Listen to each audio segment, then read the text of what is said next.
Coming up, it's called Maison, the House of Luck or the House of Opportunity. Hear the emotional stories of those whose lives have now a real chance for independence. You won't want to miss this incredible story of selflessness right after these messages.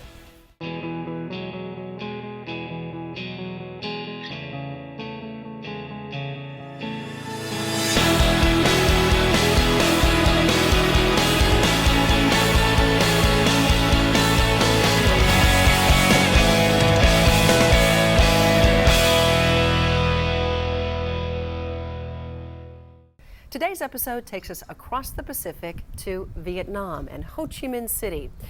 It's a house of opportunity and a community of hope for the disabled and orphans there.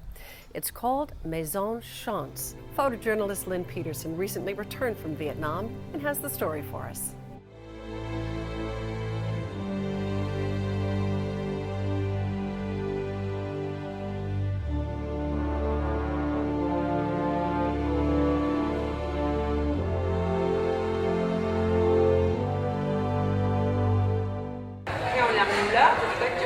Those are your paintings? That's my painting, yeah. Do you still paint? I don't have time anymore. It's one of the first things I share with them. For that we have a lot of painters now. Yeah. Born in Switzerland, Eileen Rabeau was an independent child, working as a paid artist from a very early age and choosing to live in her studio on her own by the age of 15. When she reached the age of 20, she was inspired to travel, to see and paint the world. While on this pilgrimage, Eileen visited Vietnam. There, the direction of her life would change drastically. I was coming back to my hotel and I heard someone crying in a little street, and I am curious, so I went there to have a look, and I met a little boy, very weak and without adults around. And so I just listened to my heart and I decided to take him to my guest house. They told me that it was not possible to accept a dirty boy without papers. And so I decided to take him to a safe place. And I started to go around first in the city to see what kind of orphanages or institution can take care of this boy. I discovered a very terrible place in the north of Saigon with more than 1,000 persons without medicine, without food, without clothes, and of the middle of all these special people of the society, I met a second boy. This boy she met was 12-year-old Ton, and this terrible place that she was describing was a psychiatric asylum. Thấy cảnh như vậy, thành nhỏ tuổi. He tells me that at the mental hospital they would beat him. He was sick, chained to the floor, naked. And Eileen asked somebody what was wrong with him, and they said, "Don't worry about him, he's going to die anyway." In her heart, she knew that she could not let this happen. So she took him to a hospital, but they told her that they didn't have nurses there. So she would have to stay with him to take care of him and feed him and bathe him every day. I slept under the bed of my little boy, was going in the garden to cook something for him, helping him to take shower, buying medicine, etc. Then finally the doctors say that he's okay and you can come back home. As she was leaving the hospital, the patient stopped her and gave her a new name, Team, which in Vietnamese means heart. It was impossible to imagine to give back this boy to this terrible place, so I decided to rent something. There was one boy, two, then five, like and 8, 9, 10, and I really understood that if I like to help them to find a new balance and to be able to have a normal life and to be independent in the life, so it will be a very long work. And for this reason I decided to stay here. And stay here she has. As she established a home for the boys, she realized they also needed an education. Mời anh em cùng ra đây xem chúng ta đua nhau chơi đàn.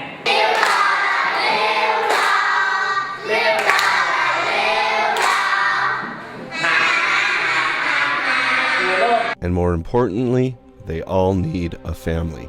But team also recognized there was another need for those disabled in wheelchairs out on the streets.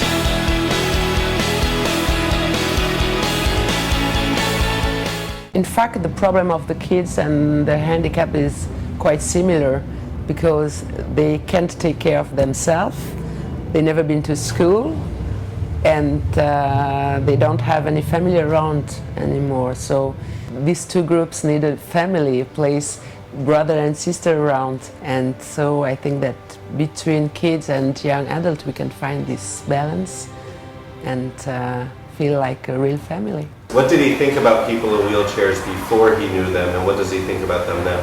Sợ người ta lây con, nhưng mà sống một thời gian á. Before he came in and he heard that there was handicapped people here, he was afraid that he would get infected or something like that, that maybe he would get handicapped too, or that it was possible to transfer that.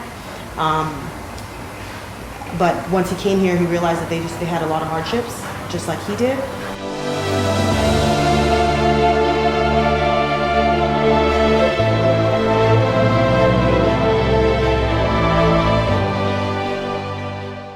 It's been 17 years, and what started with just a handful of boys living in a small apartment, Maison has grown to include 60 full-time residents. But team knew that a safe home was only the beginning of truly providing for these kids. The next step was the creation of this school and vocational center. It's called the Take Wing Center. It's an elementary school for the orphans of Maison and the poorest kids of the surrounding community. It also provides vocational training to the disabled adults, all in this house of fortune. He said, I just want to try my hardest to learn so that I can start working, making money. He lived out in the countryside, so there wasn't many people that were in wheelchairs. So it was a whole new thing to even learn that people could be paralyzed or that could happen, because they just don't see it. I guess they kind of hide them away. From being hidden away to becoming a valued member of a family with enviable skills, Maison has changed hundreds of lives in Vietnam. But they are also changing the lives of Americans and other volunteers from around the world. Maison has given Mai Lin the chance to experience the country where her mother was born. I'd been wanting to volunteer for a little while, and my mother found the Maison website, and she showed it to me, and I've been wanting to go to Vietnam for a long time. I speak Vietnamese, and I'd been wanting to volunteer, so it was just, all those things just kind of fit together really well, and it was a perfect time for me to come. He was one of the original 5 orphans whose lives were changed thanks to Maison. His success story is next.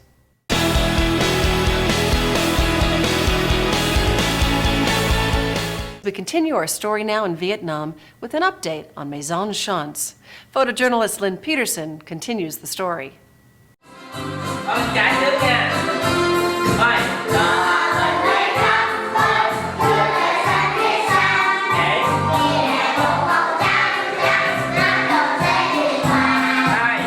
At a glance, these kids seem like any others, attending school, receiving the education that will serve them for life, having fun with an afternoon outing at a local swimming pool,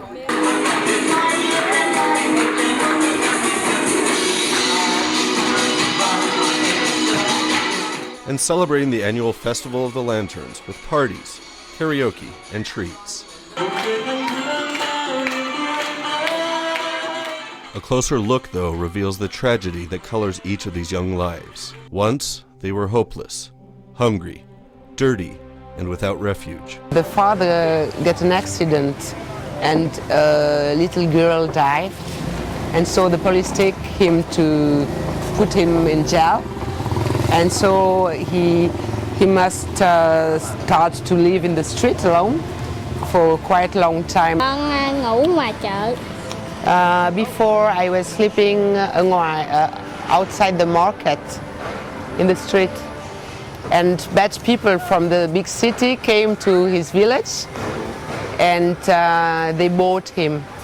They bought him? They bought him, yeah. And to do what? to use him to make money. The boss there used the kids to beg money around for him.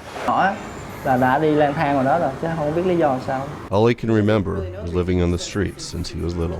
Trời mưa á, mình sống ở lang đường phố thì mình ngủ vỉa hè á. The biggest problem was when it rained, he had no shelter and he would be drenched. People also took advantage and bullied him. He knew that he was considered among the lowest member of society. How did he survive? Thì đi xin, rồi làm việc cho người ta. He says that he would beg or steal, just anything to survive. Tại vì ba con gửi cho. His dad had sent him to live with another family and they were abusive. Điện cho ba con, cái đầu ba con lên rước. His dad was supposed to give money to these people to take care of him, and he wasn't paying the money. And they would call him, and he was hiding and running away. And I guess he left the country, and just left his son with these people. Dạ, mẹ con bỏ lúc con 1 tuổi. His mom abandoned him when he was 1. All of these boys felt abandoned. They had no future, until they were rescued by Team and Maison. He started to sleep in the market of our village, and after more than 1 week in this place, he was very tired and dirty, etc. And a woman working in this market decided to bring him to our place. First he said, I don't like to go. Học ở đây, con vui khi được sống với mẹ. I met you and you accept me in our family, and I went to school, and you start to take care of me, and we were living together, so I wasn't afraid anymore. He said that he was alone and poor, and when Team promised that she would feed him until he was full, being homeless, that's all he worried about. And what about young Tong? He was chained to the floor when Team rescued him and nursed him back to health.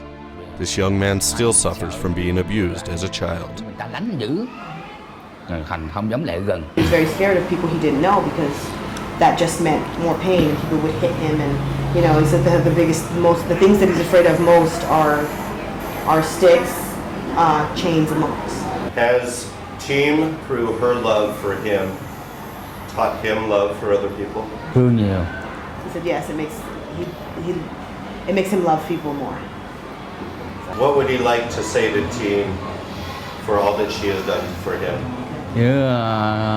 Giờ thương Tim bây giờ. He loves her very much, and he's very thankful for all she's done. And he says that he will never leave her. If he found other kids who were like him, living in the streets, afraid, what would he tell them? I will help them to come to Maison to live with us. He said he liked coming here because the family dynamic was really good, and because it's a very loving environment. Quan is one of the original members of Team's little family. He lived alone on the street for 8 years, fending for himself by the age of 4. Thanks to Team's intervention, Quan now has an education and has established an independent life. He learned a vocation and is working at a lucrative job. And most recently, he has announced his engagement. He tells me he has never known his parents. Who is his parent now? Người nuôi của mình thôi. Chỉ nghĩ mất Tim thôi chứ giờ không biết ai. He's saying it's only Team. That's she's his mom. Team is his mom. Nghe người ta nói là He was trying so hard that his whole chest was all ripped up and bloody. From the verge of suicide to now one of the most successful Maison artists. His story and more right after these messages.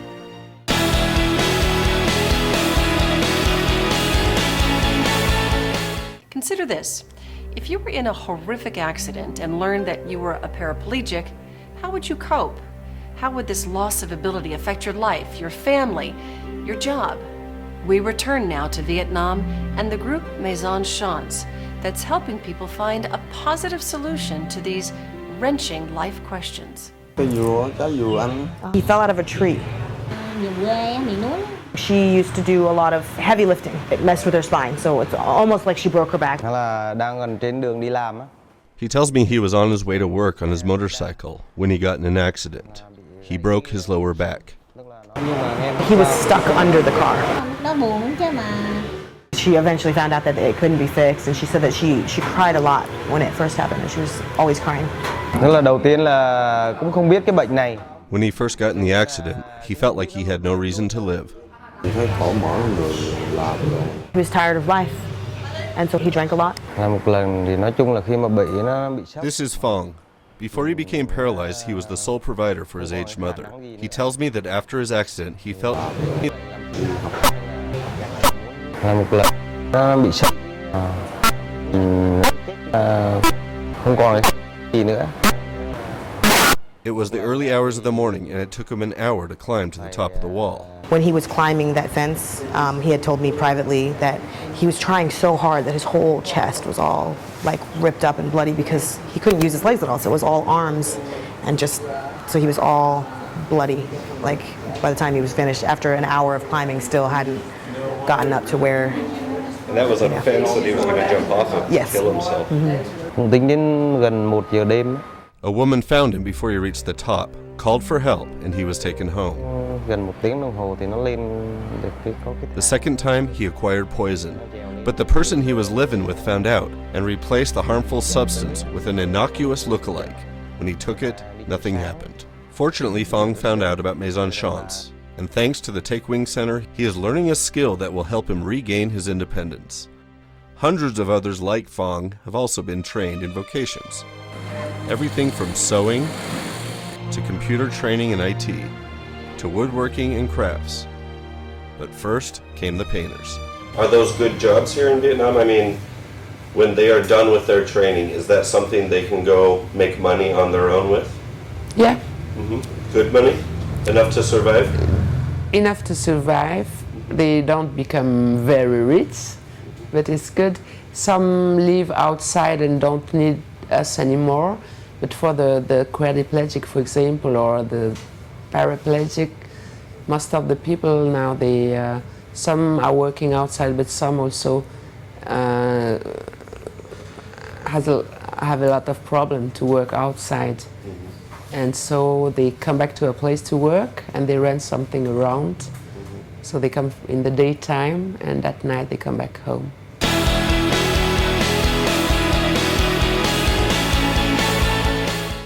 This is my teacher. That's your teacher? Hello. Are you making baskets? Yes. You know the lighter in it?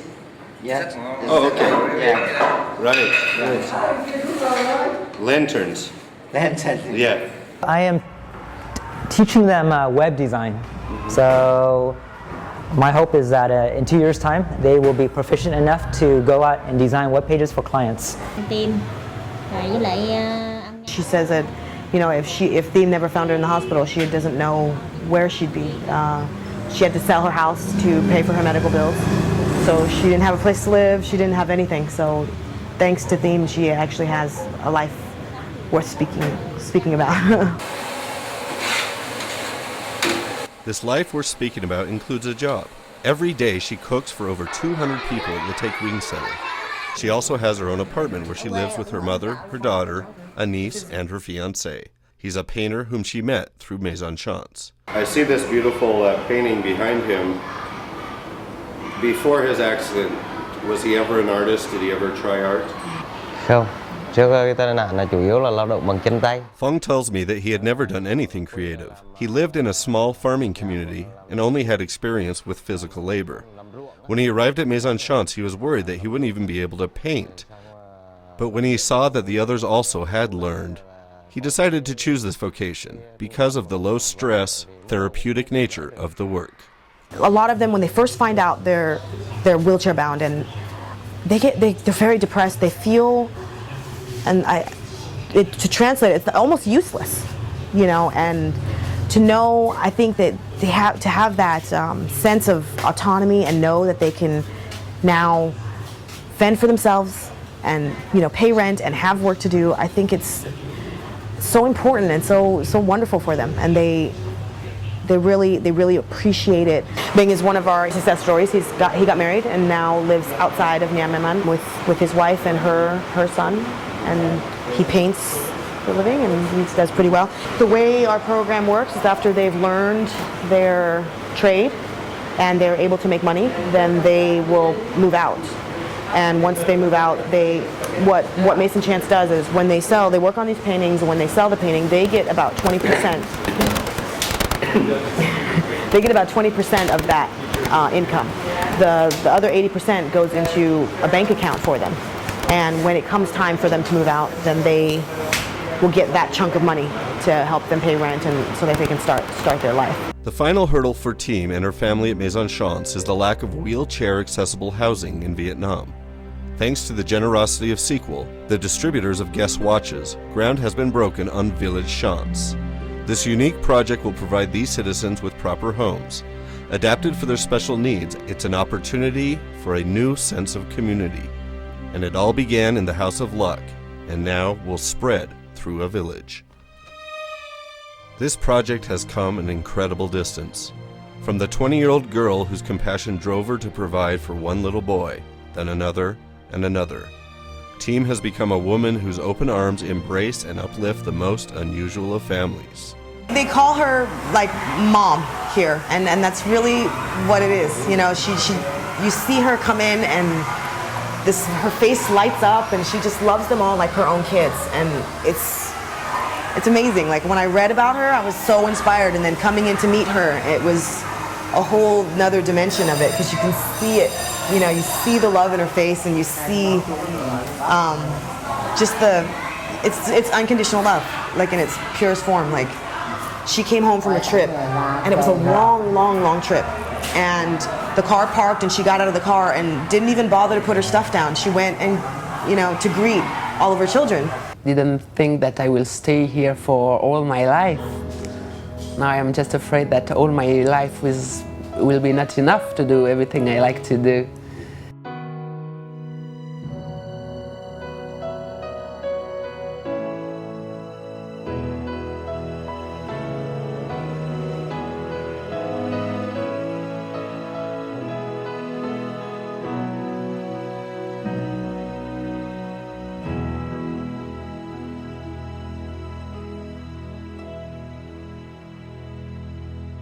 If you'd like to learn more about Maison Chance, maybe how you too can help, or maybe purchase some of those amazing crafts and paintings, it's as easy as logging on to our website and searching under organizations for Maison Chance. I'm Kimberly Perkins. Thanks for watching, and thanks for caring.